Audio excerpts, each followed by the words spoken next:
नमस्कार दोस्तों, स्वागत है आप सभी का आपके अपने चैनल मैथ्स विद रविलॉजी में। दोस्तों, आपकी कक्षा 8 की जो पहली प्रश्नावली है वो है परिमेय संख्याएं, मतलब प्राइम नंबर। तो प्राइम नंबर की एक्सरसाइज 1.1 प्रश्नावली 1.1 का पहला सवाल है कि उचित गुणधर्मों के उपयोग से निम्नलिखित का मान ज्ञात कीजिए। इसमें दोस्तों दो सवाल है, जिसमें पहला सवाल मैंने लिख रखा है बोर्ड पर, ये सवाल है और इसके बारे में आपको ज्ञात करना है कि इसका मान ज्ञात करना है, इसकी वैल्यू ज्ञात करनी है। तो दोस्तों स्टार्ट करते हैं कि इसकी वैल्यू कैसे निकालेंगे। दोस्तों देखना, ध्यान से देखना कि इसमें ये दोनों मल्टीप्लाई है, दोनों गुणे के अंदर है, फिर जिसमें ये दोनों गुणे के अंदर है। तो दोस्तों पहले गुणे वालों को सोल्व कर लेते हैं और फिर अगली संक्रिया करेंगे। तो सबसे पहले इनको सोल्व कर लेते हैं। आप देख रहे होंगे कि ये 3 से ये 3 कट जाएगा, ये 3 से ये 3 कट गया और यहाँ आपका बचता है -2/5 बचता है, फिर प्लस ये 5/2 ऐसे लिख देंगे अपन, फिर माइनस लगा देंगे और फिर इसमें देखेंगे इसमें कौन सा कटा है। जैसे ये और ये क्रॉस कट जाएगा, 3 एकम 3 और 3 दूनी 6, यानी कि यहाँ 1/2 बच गया और यहाँ 1/5 बच गया। अब क्या करेंगे, ऊपर तो है ही नहीं कुछ, तो 1 है और नीचे 5 × 2 यानी कि 5 × 10, तो 1/10। ठीक है, अब क्या करेंगे, यहाँ माइनस है, यहाँ माइनस और यहाँ प्लस है। क्या करेंगे, सिंपल सा इसका लघुत्तम ले लेंगे। ठीक है, लघुत्तम लेंगे, लघुत्तम क्या लेंगे, इसका 10 आएगा। अब स्टार्ट में इसका देखते हैं। सबसे पहले 5 का देखो, सबसे पहले ये आपको अगर ये भी नहीं, ये भी चीज़ छोटी छोटी चीज़ नहीं आती हो तो मैं आपको सिखा देता हूँ इसमें कि इसको कैसे बोलते हैं। यानी कि 5 का पहाड़ा कितनी बार बोले कि 10 आ जाए, और फिर जो यह संख्या आएगी यहाँ पे उसको ऊपर जो अंश लिखा हुआ है उसको उससे मल्टीप्लाई करना है आपको। ठीक है, सिंपल है। जैसे 5 का पहाड़ा बोलते हैं 10 कितनी बार आता है, 2 बार में आता है, और 2 को 2 और 2 गुना करके क्या आता है, 4 आता है। ठीक है, ये 4 लिख दिया मैंने। फिर प्लस 2 का गुणा कितनी बार बोले 10 आ जाए, 5 बार, और 5 को 5 से 25, फिर आगे 10 तो 1। ठीक है, अब सोल्व कर लेते हैं। ये देखो, ये माइनस है और ये माइनस है, तो ये माइनस और ये माइनस जुड़ जाएगा, क्या होगा, -5 हो जाएगा, और 25 ये है ही, तो 25 तो है ही, और -5/10, 25 में से 5 जाएगा कितना बचेगा, 20 बचेगा, 20/10 ऐसे भी लिख सकते हो, और उसको सोल्व करके भी लिख सकते हो, जैसे 10 1 जा 10 और 10 2 जा 20, यानी कि असल में इसका आंसर आएगा 2, और यही आपका उत्तर है। बस ये आपका उत्तर है 2। इस प्रकार से आपको इसका सोल्यूशन करना है। अब बढ़ते हैं आगे और करते हैं दूसरा सवाल। अब ये दूसरा सवाल आपके सामने है। 2/5 इंटू -3/7 -1/6 इंटू 3/2 प्लस 1/14 इंटू 2/5। अब क्या करेंगे, इसमें भी वही चीज़ करेंगे। ये गुणे में है तो इसको पहले सोल्व कर लेंगे, फिर ये गुणे में इसको सोल्व कर लेते हैं, और ये गुणे में इसको सोल्व कर लेंगे। क्योंकि दोस्तों यहाँ माइनस आ रहा बीच में और यहाँ पे प्लस आ रहा, तो इसको ऐसे काट नहीं सकते, तो गुणे में है उसको अपन डायरेक्ट काट देते हैं। तो क्या करेंगे, इसको इससे काटेंगे तो हो नहीं पाएगा, और इसको करेंगे तो इससे हो नहीं पाएगा। ऊपर से देख लेते हैं, ऊपर से भी नहीं कट रहा है, तो इसको ऐसे लिख देंगे 3 दूनी 6, तो करेंगे माइनस माइनस लिख देंगे, माइनस तो आएगा क्योंकि जो संख्या ये है माइनस की और ये है प्लस की।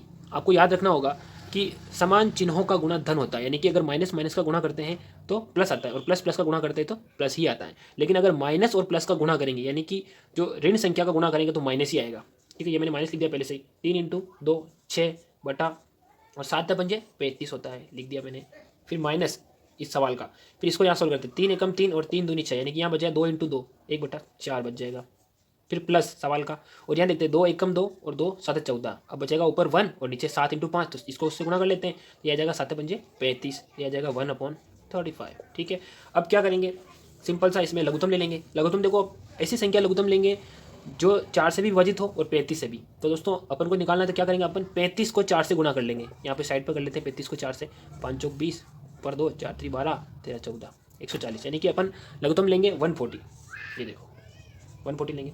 अब 35 का गुणा कब बोले कि 140 आ जाए, अपन ने गुणा क्या है 4 बार में आता है, और 4 को फिर 6 से गुणा करेंगे तो 6 चौक 24 माइनस के साथ। फिर माइनस सवाल का, 4 का पहाड़ा कब बोले कि कब तक बोले तब तक कि 140 आ जाए, करके देख लेते हैं। 4 का पहाड़ा बोल के देखते हैं, 4 3 12 3 बार, और फिर बचेगा 2 और 4 5 20, यानी कि 35। अपन को पहले से पता है कि 35 को 4 से गुणा करने पर 140 आता है, तो अपन यहाँ पे लिख देंगे 35।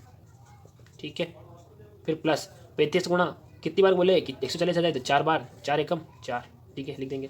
इसको मैं मिटा रहा हूँ आगे, इसको आगे सोल्व कर लेंगे। अब देखिए, ये माइनस है और ये माइनस है, दोनों जोड़ लेंगे, और ये प्लस है तो इसमें से घटा लेंगे, तो इसको और इसको जोड़ लेते हैं। ये होगा 5 और 4 9, और ये होगा 3 और 2 5। ठीक है, फिर ये माइनस का है ही, फिर प्लस का 4/140। अब देखो, ये माइनस का 59 है, यानी कि 59 है। 59 में से 4 जाएंगे, कितना बचेंगे, 9 में से 4 जाएंगे, कितना बचेगा, 5 बचेगा, और फिर 5 यहाँ पे 4 रह गया माइनस का, और 140। ये आपका आंसर है। इसको चाहो तो आप काट भी सकते हो, 5 से काट लो, 5 9 45, और 5 दूनी 10 और 5 8 40, यानी कि 9/28। तो ये आएगा माइनस का 9/28 आपका उत्तर। ऐसा भी कर सकते हो आप, ये आपका फाइनली उत्तर है। इस प्रकार से काफ़ी इजी वे में आप सवाल कर पाएंगे। बढ़ते हैं आगे और करते हैं आपका नेक्स्ट सवाल। अब आपका दूसरा सवाल है कि निम्नलिखित में से प्रत्येक के योज्य प्रतिलोम ज्ञात कीजिए। योज्य प्रतिलोम समझ गए? योज्य प्रतिलोम क्या होगा कि अगर किसी के साथ में प्लस धनात्मक चिन्ह लगा रहा है तो उसके सामने अपन ऋणात्मक चिन्ह लगा देंगे, और जिसके ऋणात्मक चिन्ह लगा रखा है उसको हटा देंगे, और जिनके 2 ऋणात्मक चिन्ह लगेंगे उसके 1 कर देंगे। यानी कि अपने को चिन्ह कम करने हैं। मैं आपके सामने करके बताता हूँ। जैसे पहला मैं इसके नीचे लिख रहा हूँ कि पहले का आंसर क्या होगा। ठीक है, तो पहले का आंसर आप जैसे देखेंगे 2/8 लिखा हुआ है, तो इसको कर देंगे अपन -2/8, यानी कि माइनस का 2/8 हो जाएगा। और ये 5/9 यानी कि 5/9 लिखा है, तो ये प्लस का 5/9 हो जाएगा। यहाँ पे -6 और -5, तो यहाँ पे 1 रखेंगे माइनस का, तो क्या करेंगे 1 -6/5 कर देंगे। यहाँ पे -2/9 लिखा है, तो अपन सिंपल इसका 2/9 लिख देंगे। फिर यहाँ पे 19/6 लिखा है, तो अपन कर देंगे 19/6 सिंपल कर देंगे, और ये माइनस का चिन्ह हटा देंगे। काफ़ी सिंपल है। योज्य प्रतिलोम होता है यानी कि इसका जो चिन्ह लग रहा है उसका उल्टा चिन्ह लगाना आपको। जो चिन्ह इनके सामने, जैसे इसके आगे प्लस का लग रहा था तो आपको माइनस का लगाना है, बस इसमें से ये करना है। अब बढ़ते हैं आगे और करते हैं अगला सवाल। अब इस सवाल में लिख रखा है कि x बराबर 11/15 और दूसरा पूछा है x बराबर -13/17। इसके लिए आपको सत्यापित करना है कि जो माइनस कोष्टक माइनस x बराबर x है। तो दोस्तों आपको ये ध्यान रहना चाहिए कि 2 माइनस है, अगर एक कोष्टक के बाहर है और एक कोष्टक के अंदर है तो इसका मतलब प्लस होता है, जैसा कि आपको ये दे रखा है। तो अपने को इस संख्या के लिए सिद्ध करना है। तो मैं पहले के लिए आपको सिद्ध करके बता देता हूँ कि अगर इसको इस प्रकार से लिखेंगे कि माइनस और कोष्टक के अंदर -11/15, तो बराबर क्या होगा, बाहर आके ये 11/15 भी हो, राइट 11/15 हो जाएगा। इसको सिद्ध भी करके देख सकते हैं अपन। इस सवाल में देखिए कि 11/15 के अंदर अपने को विपरीत संख्या, विपरीत जो इसमें दे रखा है उसका विपरीत -11/15 जोड़ना है। जोड़ेंगे, लघुत्तम लेंगे, लघुत्तम लिया मैंने 11 और फिर ये -11, ये दोनों कर जाएंगे और 0 बचेगा। अंत में आपको 0 बचेगा, यानी कि सत्यापित हो गया। यानी कि 0 आने पर ही सत्यापित हो जाता है कि जो संख्या अपने को x का मान दे रखा है वो जो उसका वापस अपन इस चिन्ह में इसमें मान रखेंगे वो इसका उल्टा है। यानी कि जो x यहाँ से माइनस और यहाँ से माइनस प्लस हो जाएगा और ये x बचेगा। इसी प्रकार अपने को दूसरा भी करना है। दूसरा भी मैं आपके सामने करके बता देता हूँ। दूसरा कैसे करेंगे आप कि इसको लिखेंगे दूसरा कि x इक्वल टू -13/17। तो इसमें क्या करेंगे, इसकी विपरीत संख्या जोड़ेंगे। विपरीत क्या है, प्लस का है, तो प्लस का मैं जोड़ रहा हूँ इसके अंदर। फिर इसका लघुत्तम लेंगे, 17 लघुत्तम आएगा, और ऊपर करेंगे -13 और फिर प्लस 13 बराबर, ये 13 से 13 कट जाएगा, बचेगा 0, 0/17, इसका मतलब होता है 0। अब 0 आएगा यानी कि सत्यापित हो चुका है, ये सत्यापित हो चुका है। सत्यापित ये हो चुका है कि जो x की वैल्यू अपने को दे रखी है उसका आंसर यही है, और ये पूरा सत्यापित हो गया। इस प्रकार से आपको इस सवाल करना है। अब बढ़ते हैं आगे और चौथा सवाल करते हैं। इसमें क्या करना है, अपने को गुणात्मक प्रतिलोम ज्ञात करना है। तो सबसे पहले पहला सवाल है -13। गुणात्मक प्रतिलोम में क्या करेंगे, इसका उल्टा लिखेंगे। जो चिन्ह है उसके साथ उसको 1 में कर देंगे। जैसे -13 है तो इसको लिख देंगे अपन -1/13। सेकंड है -13/19 है, तो इसको क्या करेंगे अपन -19/13, यानी कि इसको पूरा उलट देना है। ठीक है, पूरा उलट देना है। अगला है 1/5, इसको क्या करेंगे 5/1। इसका मतलब यही होता है कि ये 5 है। बढ़ते हैं आगे और चौथा सवाल करते हैं। चौथे सवाल में आपको थोड़ा सा दिमाग लगाना है, और जैसे मैं लिख रहा हूँ आपके सामने कि -5/8 इंटू -3/7। पहले क्या करना है, इसको मल्टीप्लाई करना है। तो इसको इससे मल्टीप्लाई कर लेंगे और इसको इससे मल्टीप्लाई कर लेंगे। क्या आएगा, 5 × 3 15 आएगा। लेकिन माइनस और माइनस का भी मल्टीप्लाई होगा तो ये आएगा प्लस, तो लिखेंगे नहीं अपन। और 7 और 8 को करेंगे तो आएगा 56। अब आपके सामने संख्या आ गई, इसको अपन प्रतिलोम करेंगे। इसका गुणात्मक प्रतिलोम क्या होगा, 56/15। बस काफ़ी सिंपल है। अब पाँचवा सवाल करते हैं। पाँचों में दे रखा है अपने को -1 इंटू -2/5। ठीक है, अब इसको सबसे पहले सोल्व कर लेते हैं। इसको इससे जिसके नीचे कुछ भी नहीं होता उसके नीचे 1 होता है। ठीक है, इसको इससे गुणा कर लेंगे, क्या आएगा 2 आएगा, और माइनस का गुणा हो गया प्लस, और नीचे आएगा 5। अब इसका गुणात्मक प्रतिलोम क्या होगा, 5/2 हो जाएगा। ठीक है, बढ़ते हैं आगे और करते हैं अगला सवाल, और यह है छठा सवाल, लास्ट है इसका -1। अब इसका गुणात्मक प्रतिलोम क्या होगा, इसका उल्टा 1/-1। तो ये था आपका चौथा सवाल। पाँचवा सवाल करेंगे। पाँचवें सवाल में हमसे पूछा गया है कि निम्नलिखित में प्रत्येक में गुणन के अंतर्गत उपयोग किए गए गुणधर्म का नाम बताइए। कौन सा गुणधर्म इसमें काम में लिया गया है वो अपने को बताना है। तो इसमें पहला सवाल में लिखा है कि 4/5 गुणा 1, फिर 1 गुणा 4/5, यानी कि पहले तो 4/5 आगे था और फिर ये 4/5 पीछे आ गया। तो इसका मतलब क्या हुआ, क्रम विनिमयता। क्या लिखेंगे, क्रम है ना, विनिमयता। ये तो लिख लेंगे विनिमयता, ऐसे लिख लेंगे आप। ठीक है, क्रम विनिमयता मैं बोल रहा हूँ, इस तरीके से लिख लेंगे क्रम विनिमयता। दूसरे वाले में क्या करेंगे, दूसरे वाले में लिखा है कि 13/-17, और इस प्रकार से आगे का दूसरा लिखा है 2/7। ये भी आगे पीछे हुआ है, तो इसको भी लिखेंगे कि इसमें भी क्रम विनिमयता गुण धर्म का यूज किया गया है। इसमें लिखेंगे, इसमें क्या होगा कि 19/29, और फिर ये 29/19 माइनस के, ये उल्टा ऊपर नीचे हो गया। तो ये क्या हो गया, योज्य प्रतिलोम। क्या लिखेंगे, योज्य प्रतिलोम। इस प्रकार से लिख लेंगे आप कि योज्य है ना, और फिर प्रतिलोम। ठीक है, ये लिख लेंगे, जो प्रतिलोम लिख लेंगे। नेक्स्ट अपन छठा करते हैं सवाल।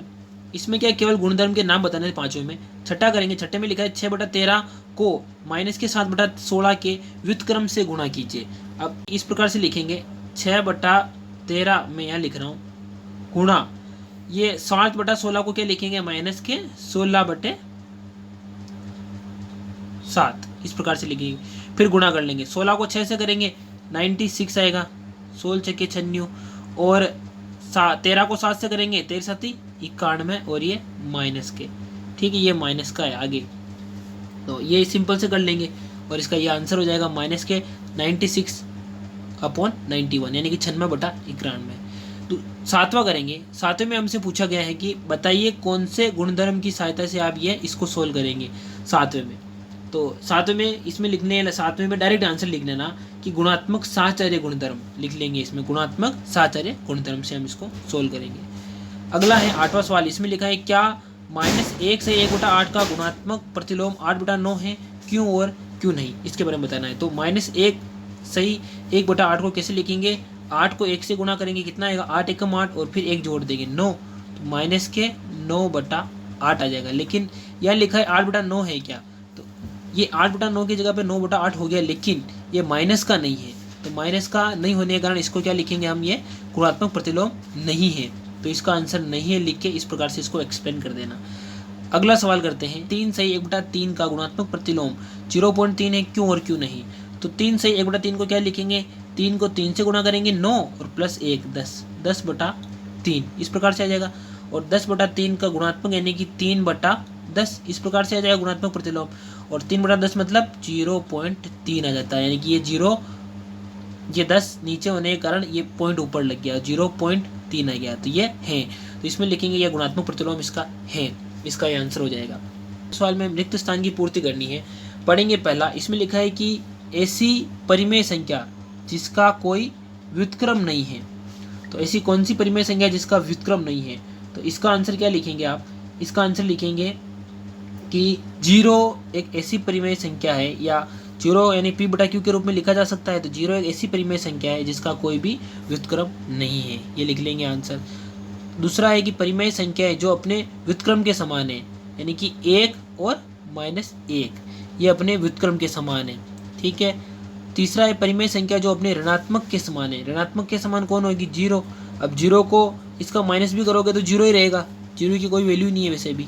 11वां सवाल करेंगे। इसमें रिक्त स्थान की पूर्ति करनी है। शून्य का व्युत्क्रम नहीं है, यानी कि व्युत्क्रम होता ही नहीं है, यहाँ पर नहीं है कर लेना। ठीक है।